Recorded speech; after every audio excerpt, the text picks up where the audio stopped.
Hi everyone, my name is Jamie Maguire and welcome to my course, Mining Data with the Twitter API.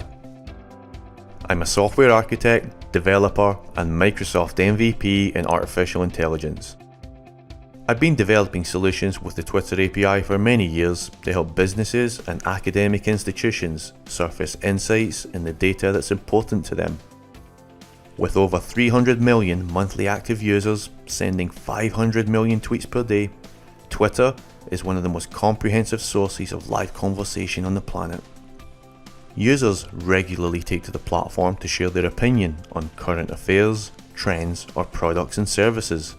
With the Twitter API, you can tap into this information with easy-to-use web services using a language of your choice.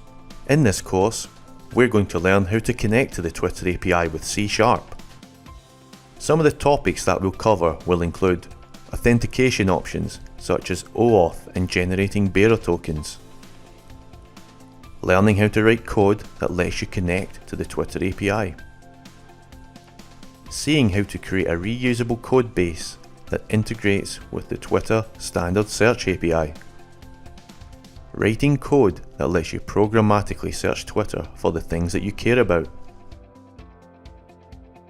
learning how to surface further insights such as hashtags, URLs and user mentions. By the end of this course, you'll know the fundamentals of the Twitter API. You'll understand the authentication methods that Twitter supports, and you'll have a reusable and extendable code base that can be used in other software projects. Before beginning this course, you should have an intermediate understanding of C#.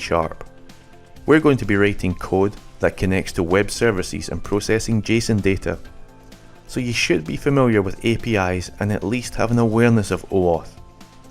Don't worry about any of this though, as we will learn about all of this throughout this course. I hope you'll join me on this journey to learn about the Twitter API with the Mining Data with the Twitter API course at Pluralsight.